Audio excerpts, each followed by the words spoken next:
Everybody, and welcome to the Nexus Gaming Series. I am Jayzon, and we've got a Division B East match coming up for you tonight. Durotan's Couch versus NUES. Gonna go ahead and kick off what is a very busy Tuesday night here in the Nexus Gaming Series. We have entered the last week of regular season play, and these teams are ready to go. Looks like everybody's in the lobby. Just gonna let everybody know that I'm ready. We are going to be heading to Alterac Pass for our first match here today, but I want to thank everybody for showing up nice and early to this match. 5 o'clock start time, so these East Coast teams getting to it nice and early. Of course, NUES, very strong team out of B East. I want to say they're at the top of the standings, but I have to admit I didn't actually glance at the standings today. No, they are not. They are currently in 4th place. I take it back. However, they have less games played than everyone else. So, a domination today would put them tied for second with Gilly Shark at 20 points, just 1 point behind Hodus, with the same amount of games as Gilly Shark, but 1 less games than Hodus. So, these guys definitely vying for the top spot here going into the playoffs next week, and they've been very impressive throughout the season. I've seen a little bit of their play throughout the season. Not every game, but quite a bit. And they are looking very, very strong. Meanwhile, Durotan's Couch been struggling a little bit more with this season so far. They are currently 10th place with 8 points, but that only puts them a few points away from a potential playoff berth here. Looks like they are still going to have 2 more matches to play, this one and 1 more at some point later in the week. So they could still very well qualify for these playoffs. Really important match for Durotan's Couch. But uphill battle against one of the stronger teams in the division in NUES. But I do truly believe here in Division B that the placings were good and close. And any team can certainly take games off of another team. So I'm definitely not going to count Durotan's Couch out of this just because of how the standings look. We've also seen NUES have a little bit of... I've seen a little hot, a little cold from these guys, too. They seem, mostly playing really well throughout the season, but then I've also seen them show up a little bit flat against some of the likes of, like, Gilly Shark, some of the really good teams. And I think that's just kind of the nature of the beast here in NGS. If you show up a little bit flat, any team can surprise you, so... We'll see which team brings it, but let's go ahead and get on into this draft. We've got Sylvanas and we've got the Abathur band out here. For some reason, I couldn't think of our local Friendly Slug's name for a second, but Nubarak on the other side also banned out. So pretty standard bans across the board.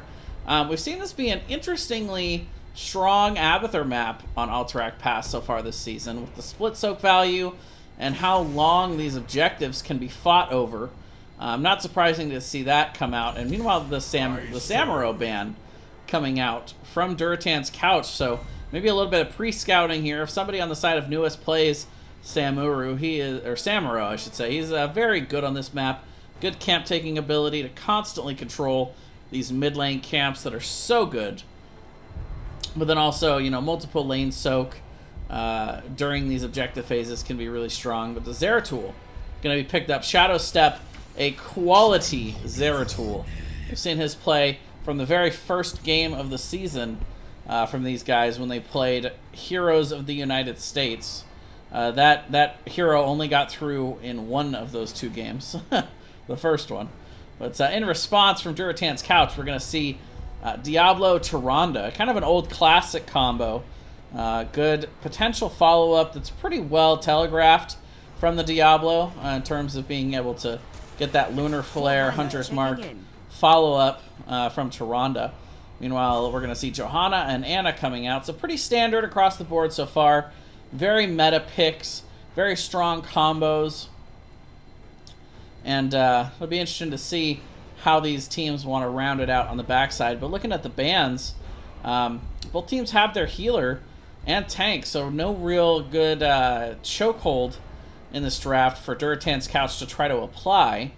So they'll just have to go for something standard, and there it is, the Jaina. So they're going to try to deny some of the follow-up potential there from the Zeratul VP. The ring could be just deadly to have to deal with when that VP drops, and the Maiev gonna be banned out for NUES.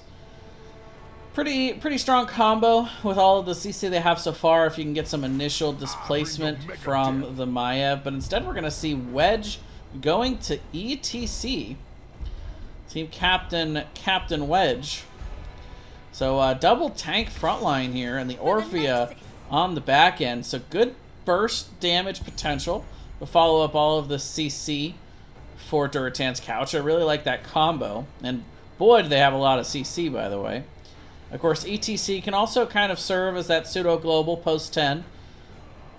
I'm going to try to maybe give a little bit of extra soak value before utilizing that stage dive to come down into the map objective area of the map. Hanzo and Malthael are going to round it out for NUES. So, you know, Malthael, kind of that melee assassin, bruiser style, you know, good solo laner, good wave clear, good camp taker, and overall, you know, a good combo on the front line, and a good counter to Diablo and ETC. So his percentage damage will be invaluable in this matchup against that big front line of Durotan's Couch. And what do they want to round it out here? They're going to go pretty standard with the Thrall, triple front line to try to enable the Orphea. And again, you know, common theme with their comp here, more CC with that root. And then the potential Sunder or Earthquake. So overall, very strong drafts coming out from both sides. I think that I'll be interested to see how much damage we do end up seeing out of the comp from Durotan's Couch. The ETC doesn't bring a whole lot of damage. Diablo, of course, a main tank, but he does still bring a decent amount of damage to the team fights, especially with the option to choose Lightning Breath. So we may end up seeing that kind of make up the difference from having, you know, two strong frontline tanks rather than having more of a bruiser as that second tank option. Of course, Thrall going to be in the solo lane and kind of flexing as that melee assassin as well. So there's still quite a bit of damage over there. One other thing I would definitely would be remiss if I didn't talk about with this draft is Ana. She's just been super strong throughout ever since she came back into the fold with her rework, and Eye of Horus now being back in, super strong. But let's get on in here to game number 1. On the left, we've got Durotan's Couch. Captain Wedge going to be playing the ETC. Wildcard going to be playing the Thrall. We've got Suln playing the Tyrande. Big Egg Roll going to be on the Big Diablo. And Afish going to be playing the Orphea. You know, on the right, we've got NUES. We've got a lot of chaos going over here, but we got Shadow Step on the Zeratul. Chaotic Order going to be playing that Hanzo. Chaos Dude on the Johanna. Night Knight playing the Ana. And Fade going to be on the Malthael. I like that name, by the way. Night Knight being paired with Ana. Just going to be putting everybody to sleep here. You know, right away, you know, 3 stacks off of that first scatter arrow from Chaotic Order, so that's definitely the start they were looking for. And boom, there's another 4. Holy cats! First 30 seconds here, 7 stacks out of the, I believe it's 20 that Hanzo needs for that simple geometry. Meanwhile, we will see Captain Wedge up here in the top lane. I love it, stalling out the minions a little bit. Making sure that it comes back to his own side a little bit more for making it a little bit safer and easier clear.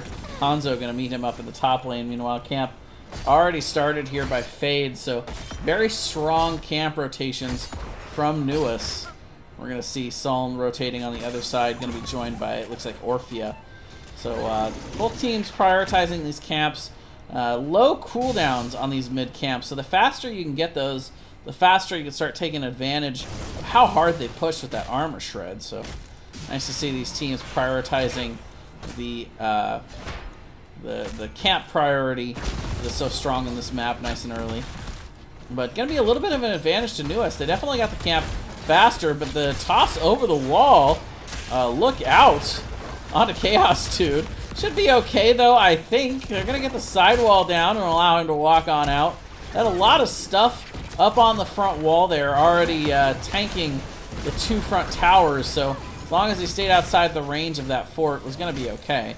But they get pretty much the entire front wall here. Actually, one of these cannons are going to survive with about half health, but get a good amount of that front wall in the mid nonetheless. Shadow Step going to harass Wildcard just a little bit. You have to keep an eye out on this guy. He is a monster on Zeratul from what we've seen so far this season.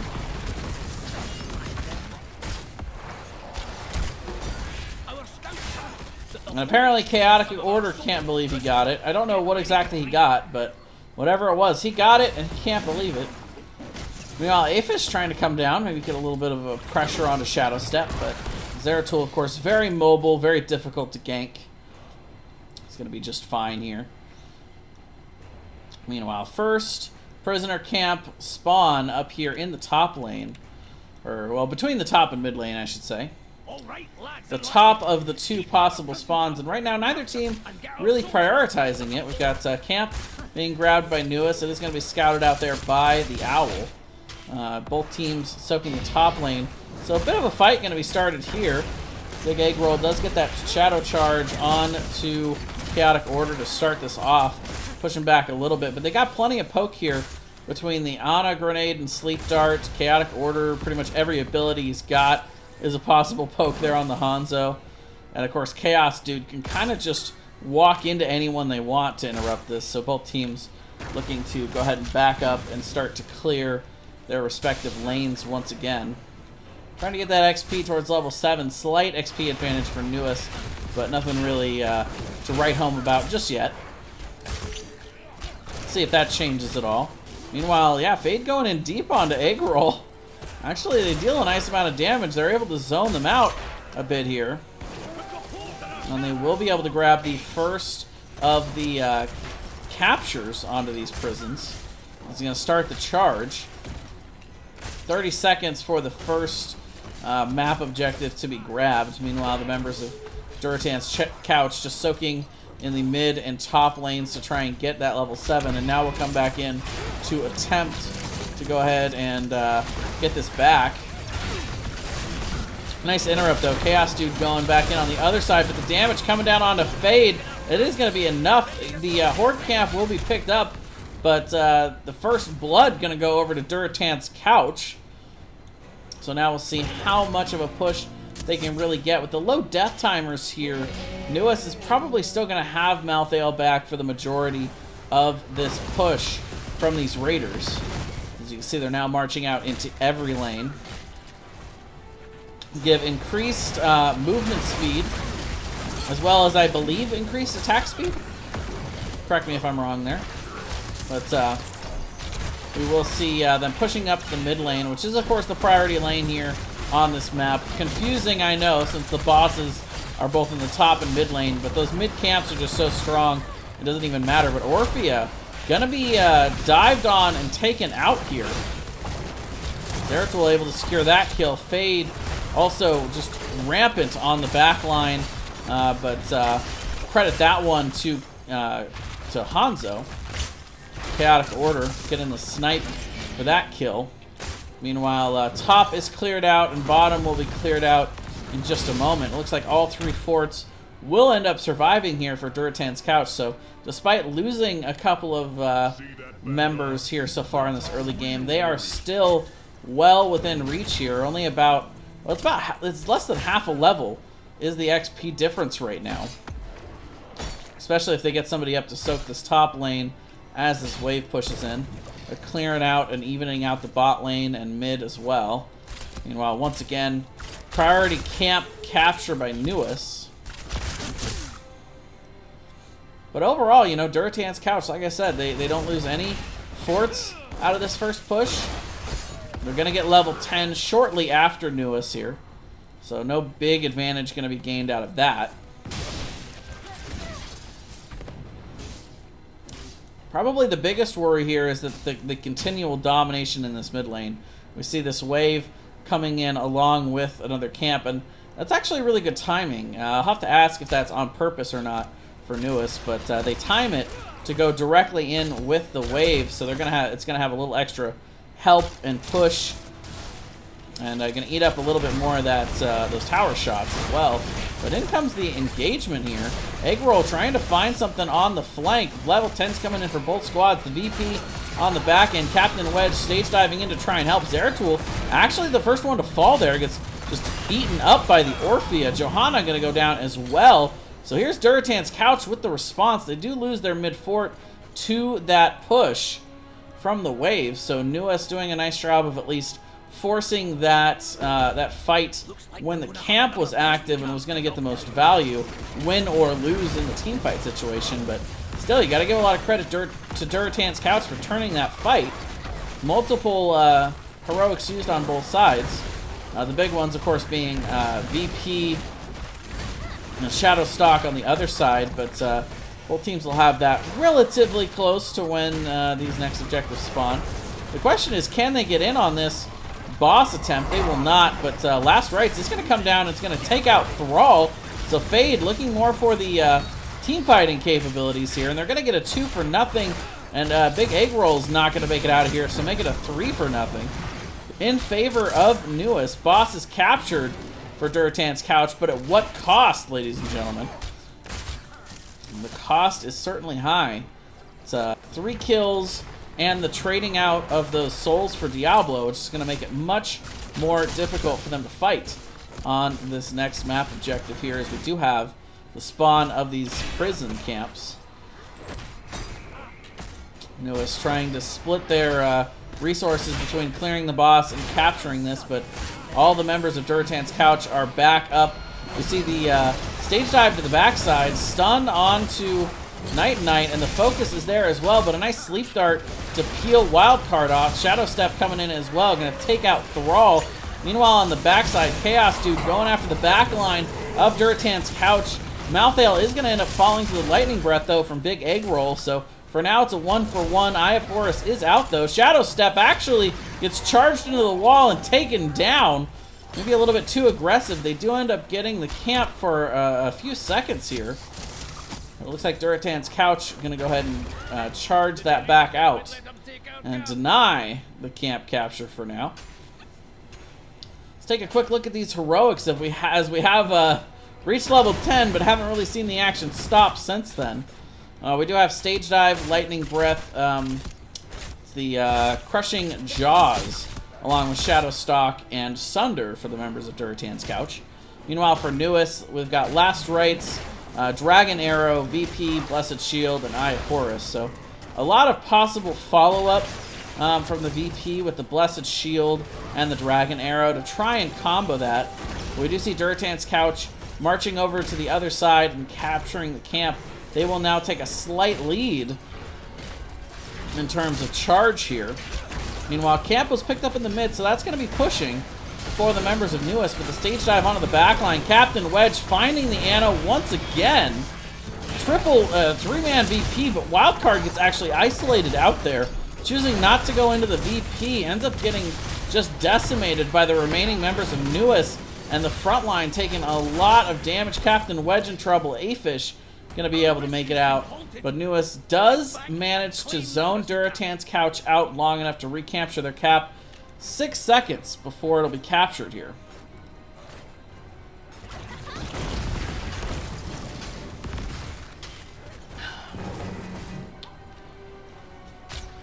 Alright, so camp will be cleared in the mid by the members of Durotan's Couch. Both Ana and Thrall are coming back. No VP available for 52 seconds. Meanwhile, about 50 seconds as well on the Shadow Stalk. Maybe a little bit less of an impactful heroic on that Shadow Stalk, though, compared to the VP. But Arrow about to be back up. It's the Chaos Dude eating the charge and stun from Big Egg Roll. But he's going to be just fine. Night just healing from the backside. Real strong there. Shadow Step kind of just hanging out on the perimeters, trying to find anyone that's isolated out too far. Captain Wedge going down for some soak. Fade gonna meet him there. And they're actually looking to try and dive onto Fade. Can they find the CC? No! What a teleport there. by Fade with the dodge. Shadow Strike, I want to say. Very nicely done.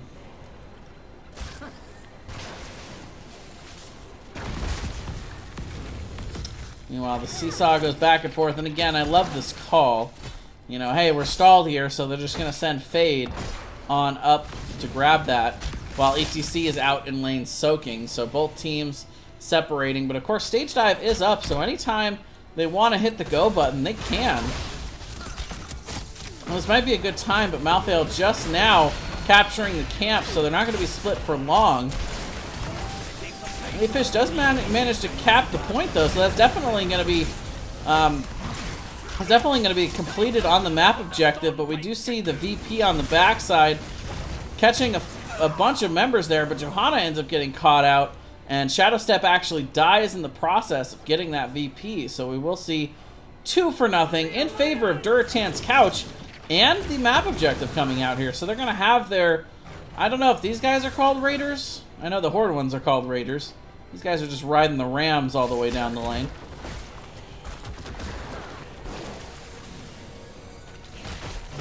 Already taking a little bit of damage on the mid one there, but they are focused here on the bot lane, where they already had softened things up a little bit from that previous boss capture. And they're going to be hitting level 16 first here for sure. So Durotan's Couch going to have a very nice advantage as they come into this siege on the keep front wall. They also do have the potential stage dive in 10 seconds from their ETC. Meanwhile, Malthael is just alone up in top lane, so it is a 4v4 in the bot. Could turn into a 4v5 in favor of Durotan's Couch. The clear is pretty good though, so I don't think they're going to push the issue. Yeah, they'll get the front gate, though not the towers of that bottom keep front wall. Meanwhile, the cavalry will go ahead and go down. That's what they are. Raiders versus cavalry. Good to know. I'll forget that later. Don't worry about it. Meanwhile, level 16 is coming in shortly here for NUES. Overall, I think a pretty good defense. They only lost the bottom fort. But with that win, we do see Durotan's Couch even out the structure advantage here. 8 to 7 kills. And just about a half-level lead for Durotan's Couch. So overall, pretty even match so far. These guys have been going back and forth. So we'll see who can really look to try and set themselves apart. Try to get a lead into the late game. Camp's going to be captured in mid on both sides. Meanwhile, NUES just kind of sharking around here, looking to see if they find anybody caught out. Looks like both teams collapsing in towards the mid. Stage Dive is up here. A-Fish getting in a ton of trouble. Last Rites is going to come down and finish him off before the Stage Dive can even come in for Captain Wedge.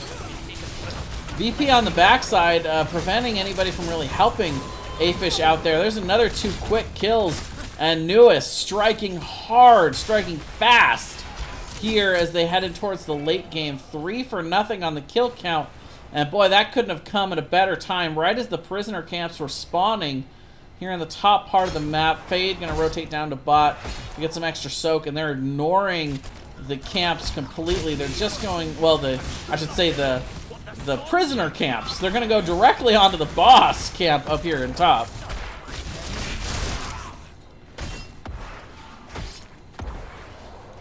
Very good moment there for NUES.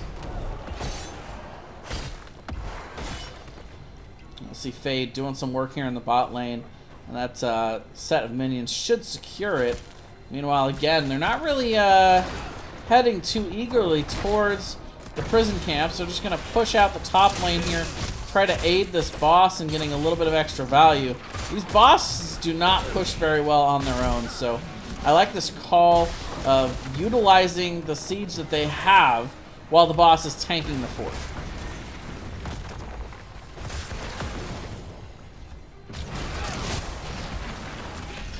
Meanwhile, a little bit of CC coming out, and the stun on a wild card, and they actually keep him in, and the boss stun will catch him as well. Stage Dive does come out though, so a little bit of zoning coming in for Durotan's Couch, and they will be able to deter the members of NUES from advancing any further. And now they will turn around and go ahead and grab their prison camp as this boss is being cleaned up by Durotan's couch. NUES still having about a level, full level to get to level 20 here. Durotan's couch gonna rotate, clean up the mid, and grab their mid camp. So they'll have that pushing. Fade doing the same thing on the other side. Just give him the counter pressure. The Owl is gonna scout this out though. Hits Fade. And now they know for sure where he is. Durotan's couch should be coming in to engage here. Not really realizing the Shadow Step is in the backside there. Had the full invisibility. And we'll see just a massive Sunder coming in. They're going to finish him up before the 5-man VP comes out. And I don't know, the 5-man VP with no real strong follow-up, I don't know if that's going to work out for him. Meanwhile, on the backside, Captain Wedge trying to do what he can. But we will see the camp recapped here. Just 3 seconds away was NUES from capturing that. They end up losing the Hanzo. Yeah, VP a little bit too good there. You got all 5 members in. You can't isolate out anybody and kill anyone. So they just kind of popped out of that VP after Hanzo was down and were able to recap their camp on that side. But NUES still has a lot of time to recover here. It's a 50-second cap for this objective, and Hanzo's going to be back in 10 seconds.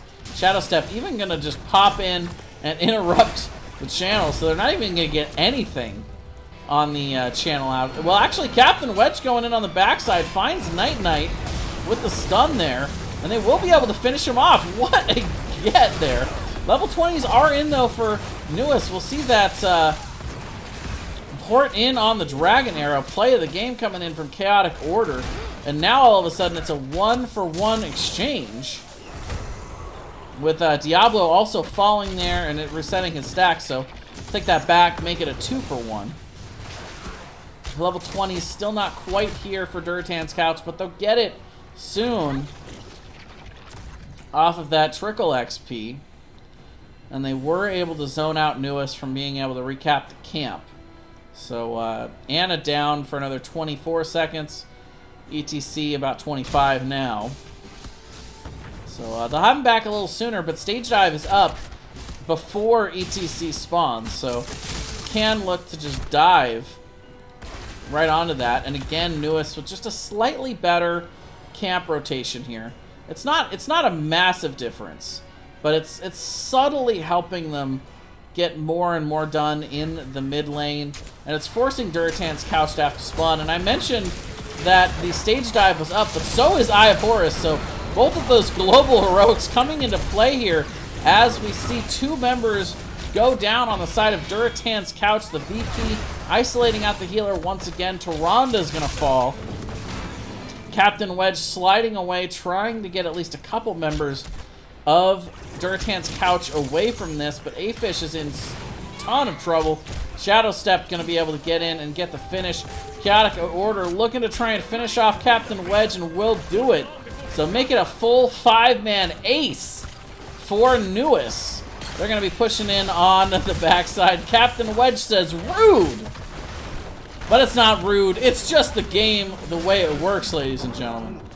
And we will have the Raiders coming out. Not that I think they're going to be needed for NUES to finish this off, but they're not going to actually take on the boss 1v1 with all that extra armor. They're going to go ahead and clean up that top keep just to make sure that the armor is a little bit lower there. I think they probably could have done it either way, but you know, what the heck. Might as well secure it. And as the members are just now coming up for Durotan's couch, it's going to be too late in this one, and after a back and forth match here on Alterac Pass, we're going to see Game 1 captured by NUES. I give Durotan's couch a lot of credit in that one, though. That was definitely a good performance coming out from these guys. Definitely nothing to be ashamed of here in game number 1, as they went toe-to-toe with one of the best teams out of B East. And we'll see if it gives us numbers or if it gives us zeros. Well, there it is. We won the 0 lottery, ladies and gentlemen. So sorry, can't analyze numbers that it's not giving me. I don't know what that glitch is either, because I have, you know, I have uninstalled and reinstalled HOTS trying to fix it. Just no idea. So, I don't know. I'll have to try and figure that out sometime down the road. But for now, you don't really need a whole lot of stats in that one to figure that one out. NUES doing a very nice job in the late game team fights, utilizing their tools just a little bit better than Durotan's couch. I think that overall the comps were pretty equal. The match was pretty back and forth a little bit. NUES certainly doing a nice job of getting the map objective spawns a little bit faster and a little bit more efficiently, and a lot of that was kind of created by their ability to get those camps and force Durotan's couch to rotate around and respond a little bit more to those rotations. But it looks like these guys are already setting up for game number 2, and it looks like we're going to be going to Infernal Shrines, which is the map pick of Durotan's couch. So Durotan's couch, after losing game number 1, get their pick for map pick or first pick, first ban. And it looks like they decided to take map pick and take us to Infernal Shrines, as NUES will have first pick, first ban here in this one. It's been a long weekend of casting, ladies and gentlemen. I'm going to have to keep down in the water if I want to finish this off.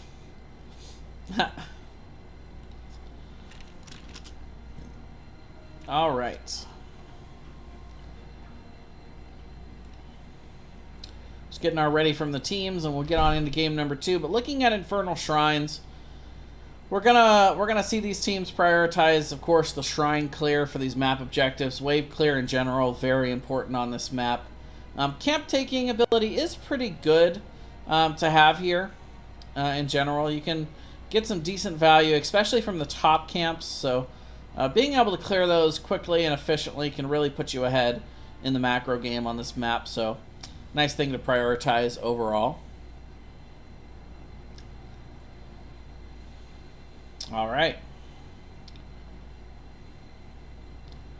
Let's go. Round 2 on the couch. All right.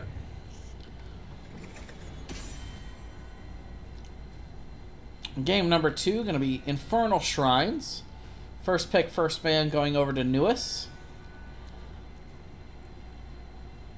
So we saw this team prioritize Zeratul in the last game. It'll be interesting to see if Durotan's couch will let Shadow Step play that character again, kind of his namesake.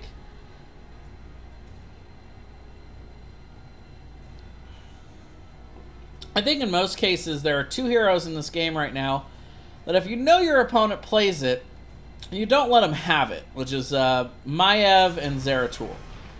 I just think they're that influential. They have high skill ceilings, mind you, but if the enemy team plays it, they are serious game changers. So you don't really want to let them have that. And there it is. The Zeratul going to be banned out. Meanwhile, NUES electing to ban out the Diablo first here. So a couple respect bans coming out, looks like. Johanna also going to be taken out for NUES, so they don't want to play that again this game. But also don't want to play it against them, so they might be going for something a little bit more auto-attack heavy. Don't want to see the blinds coming in. Johanna, of course, also very good for her wave clear and zoning on this map, so not surprised to see that at all. We saw a Nubarak banned out early last game by Durotan's couch. We'll have to see if they want to let that through. The answer is no. And the instant Maiev pickup by NUES, so okay. Shadow Step says, I can't have one, I'll take the other.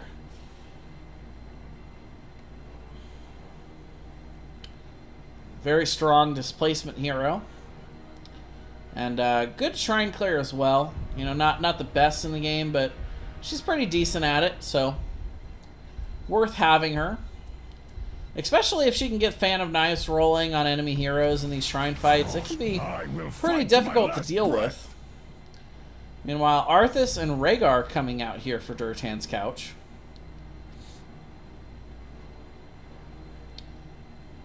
Rhaegar, of course, good in aiding other heroes to wave clear, as well as himself, but mostly, you know, Lightning Shield on an Arthas, for instance. Can be a really strong tool without putting Rhaegar in danger This is my jam. in terms of having to clear these shrines out.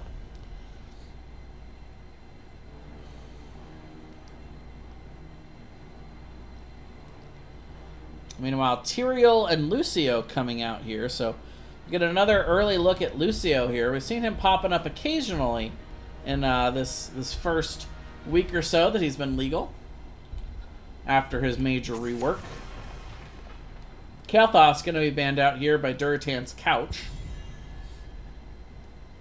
He can be a pretty difficult to work around, especially when you're kind of wanting the other people on your team to clump for those chain heals.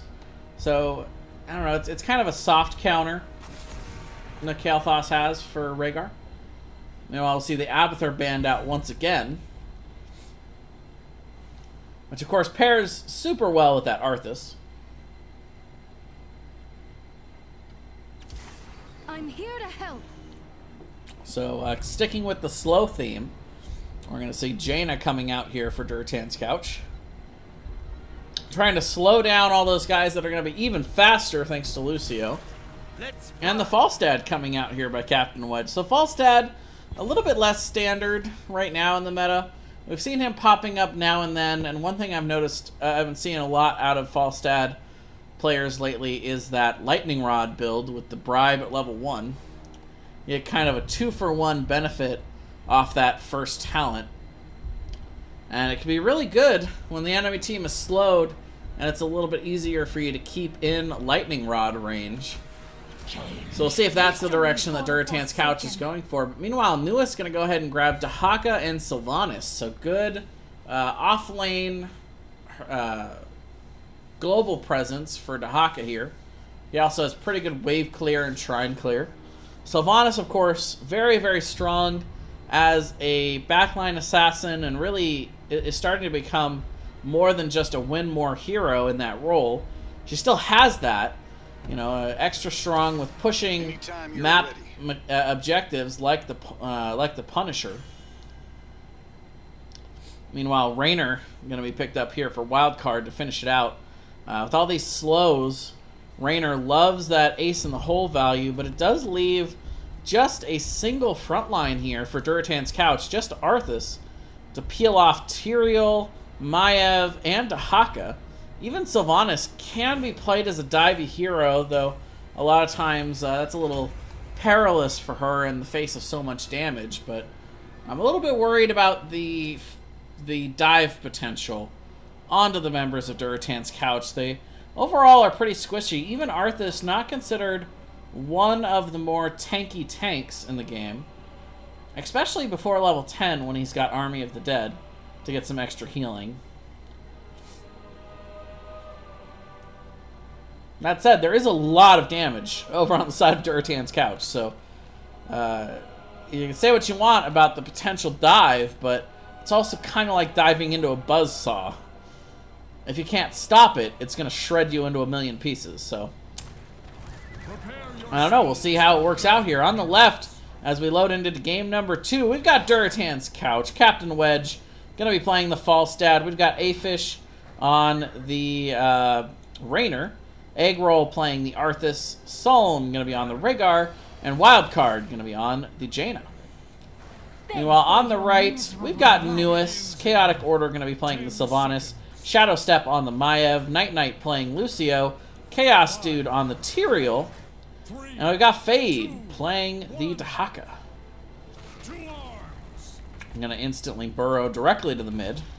No need to walk in that case. And right away, tongue hit on a big egg roll.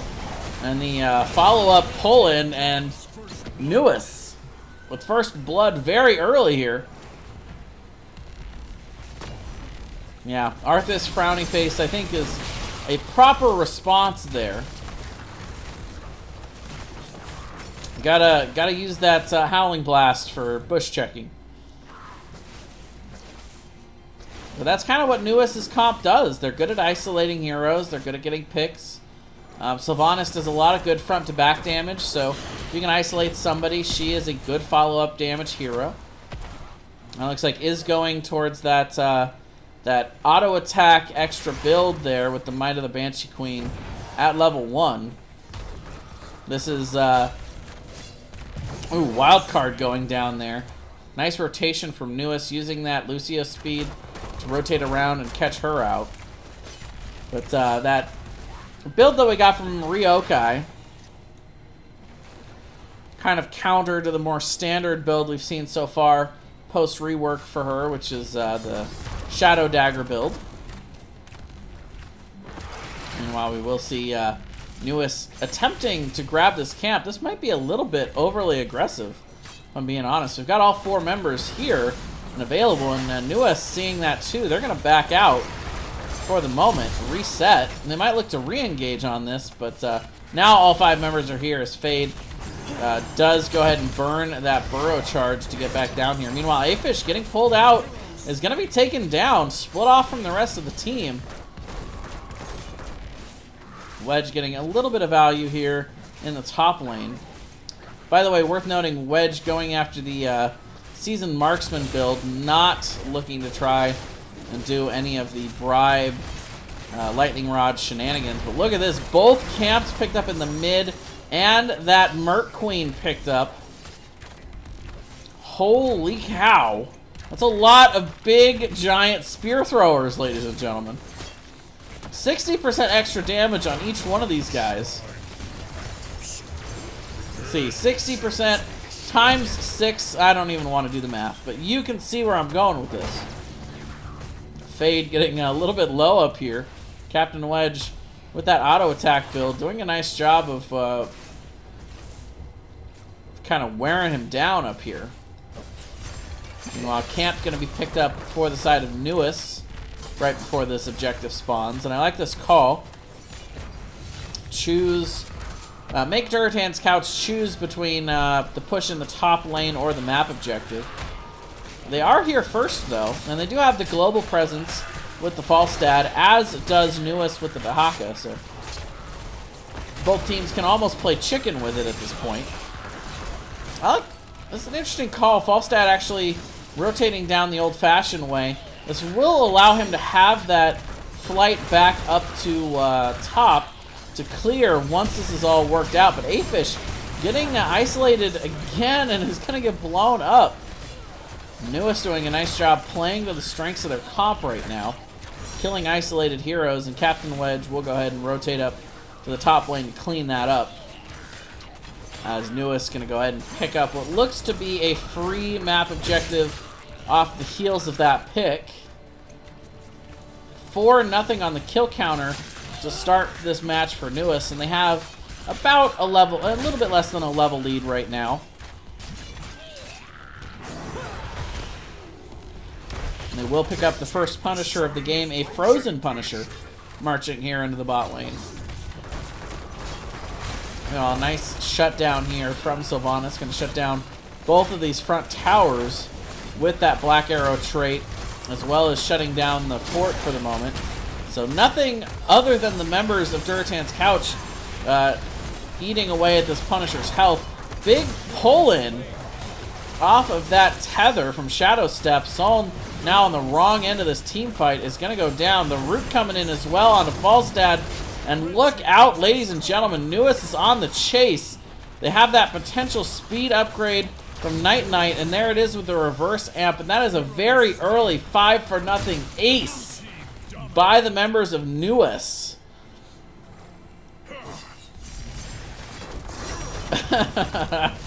Yeah, I mean, the Dahaka, you know, very good synergistic pick with the Maiev and the damage that the members of NUES have here.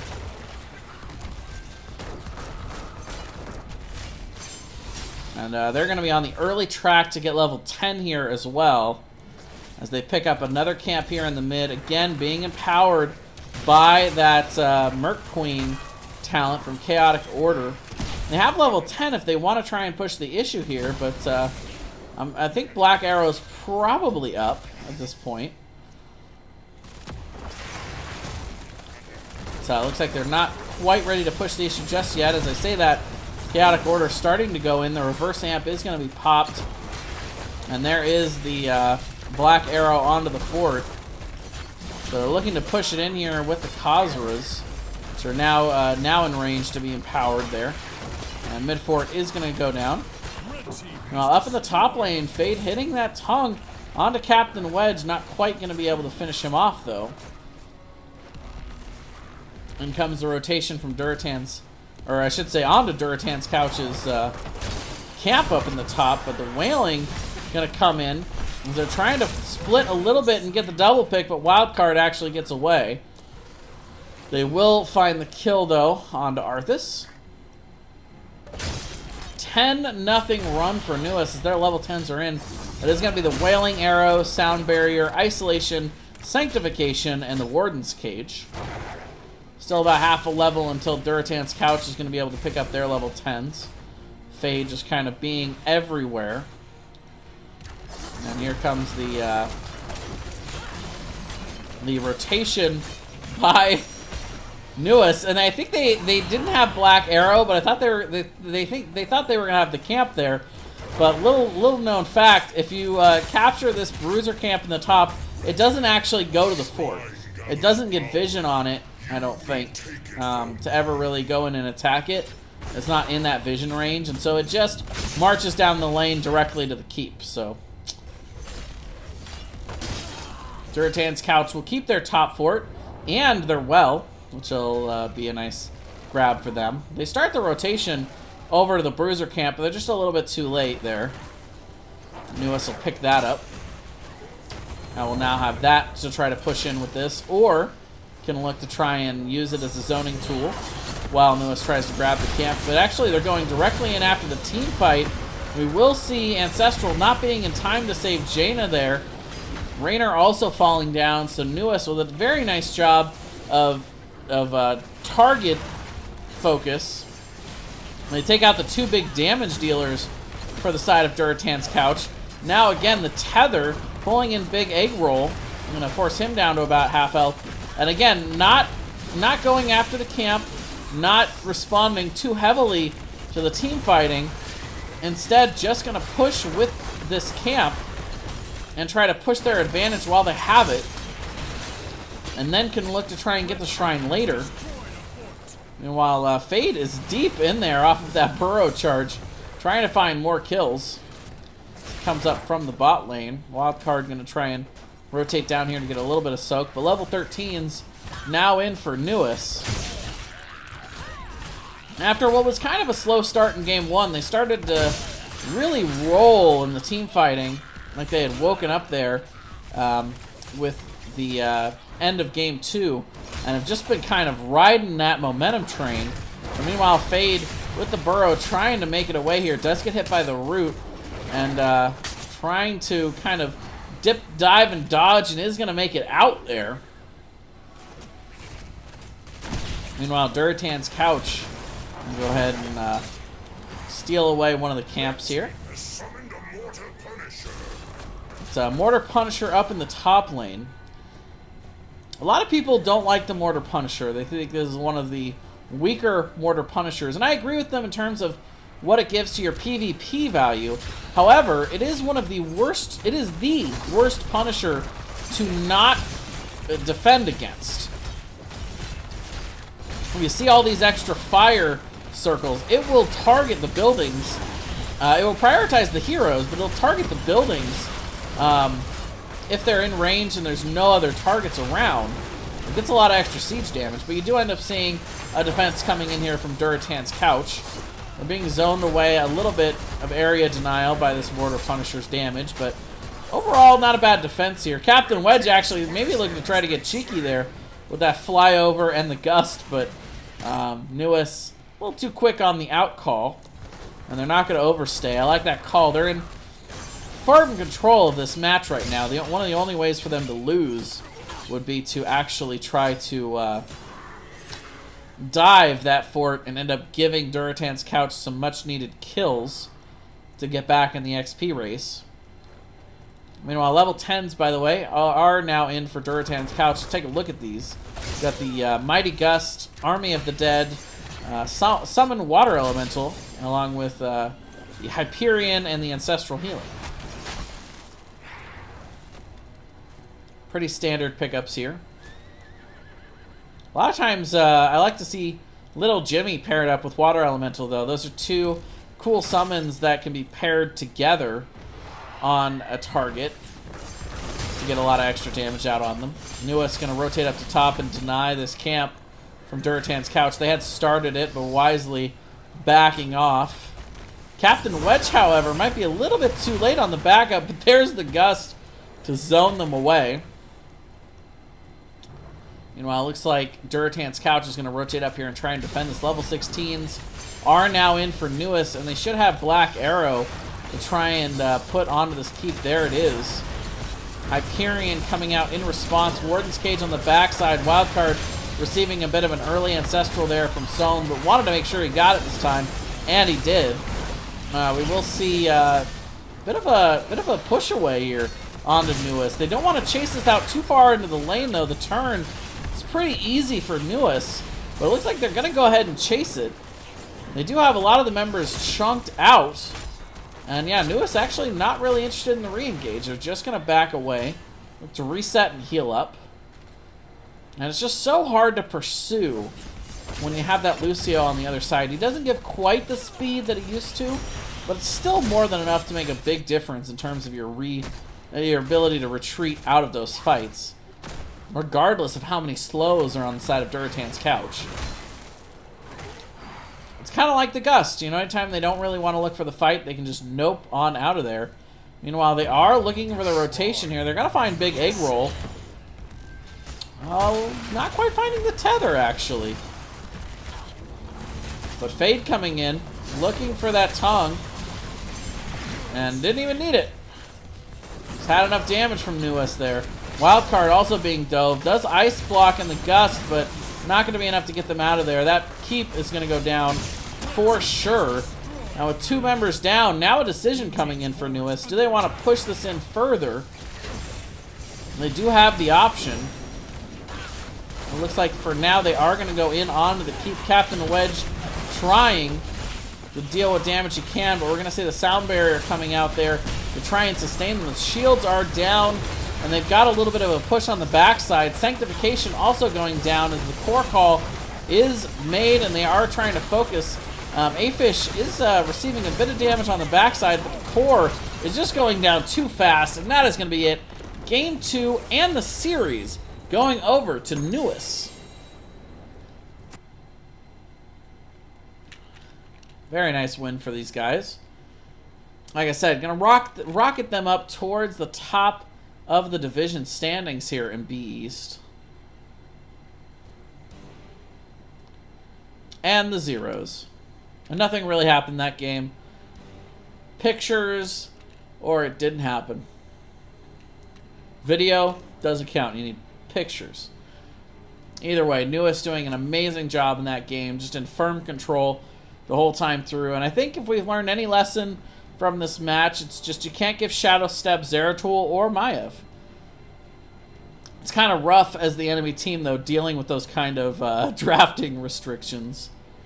Yeah, let's go ahead and reach out to the team captain here for NUES, see if we can get ourselves an interview before we head on out.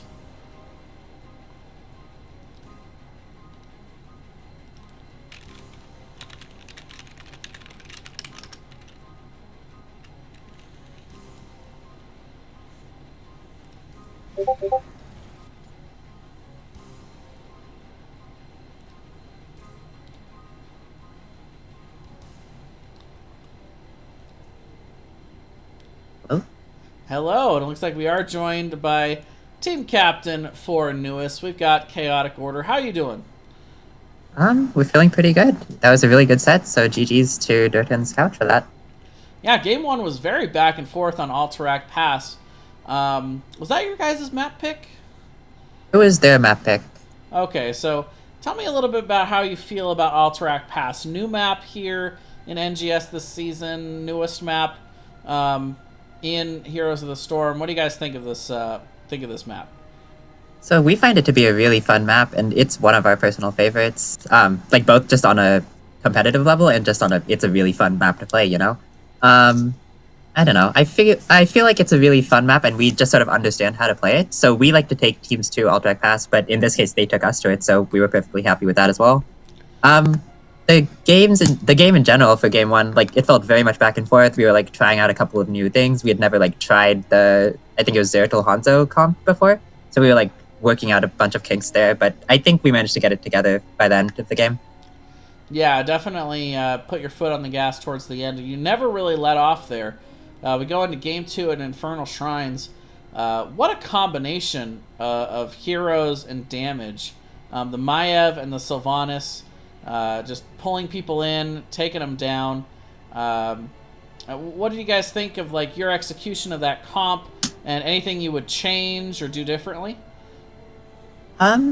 So there are a couple of things. So first of all, we felt like game 2, our execution was so much better than game 1, and I think it showed, right? Nobody on our team died game 2, but we were just playing out of our minds as well.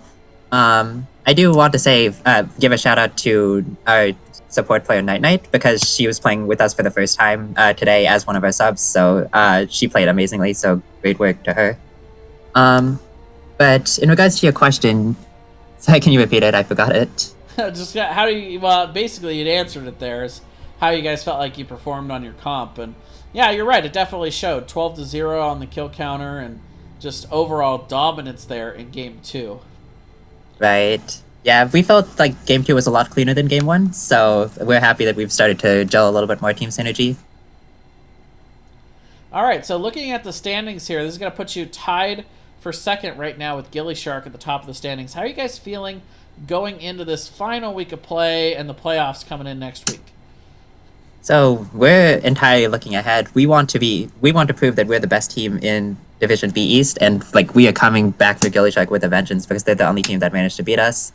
I believe currently we're either second or, well, I think you said we were second in the standings right now, but we still have another 2 games to play. So our goal is to just try and do as best we can there. Hopefully, like win both of them and take that number 1 seed if possible. But if not, like we are, like either way, we're going to be in the playoffs, and we're going to do our best to give a good showing. Yeah, for sure. Well, that's pretty much all I had for you. But before we let you go, are there any shout-outs you'd like to make? Oh, I think I already did my shout-out. That's awkward. Shout-outs to the rest of my team. They played great. I can't ask for a better team, honestly. Shout-out to the enemy team. Thank you so much for like working through all of the issues that we've been having with scheduling. We have like another game scheduled directly after this, actually. So on to round 2, I suppose. And then shout out to you. Thank you so much for casting it. I can't wait to watch the replay afterwards. Thank you very much. We'll have that VOD up on YouTube. But until then, congratulations on the win, and enjoy it. You guys deserved it tonight. Thanks so much. Have a good one. You too. All right, guys. Well, I am going to take a quick break here, and because I'm going to be coming back onto the Tuesday Night Showdown in just a bit with B-Train, as we cast a big match out of Division D. Going to be Pigeon Stitches versus Asmokari. That's starting in about an hour. But I'll look over and see if there's anybody we can pass this off to. I don't know if any of the other NGS casts have started just yet, but we've got a massive slate of games coming out here today. So keep your eyes peeled. We're going to have more NGS action coming for you today and throughout the rest of this week, as we are in the last week of play before playoffs. And we're actually kicking off our heroic playoff game, our first heroic playoff game, which is scheduled to start right about now over on Sky Bunny's channel. So we'll look to see if she is started up yet and try to host over to her. But until then, guys, don't forget to check out the NGS Patreon.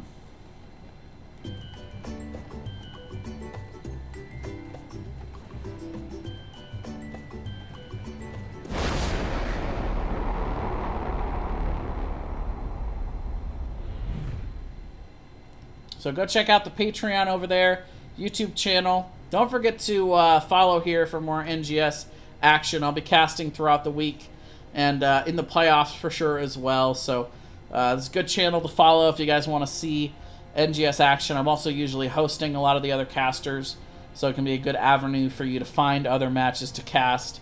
And yeah, until next time, guys, for the Nexus Gaming Series, I am Jay Zahn. Thank you all for watching. Have a good night.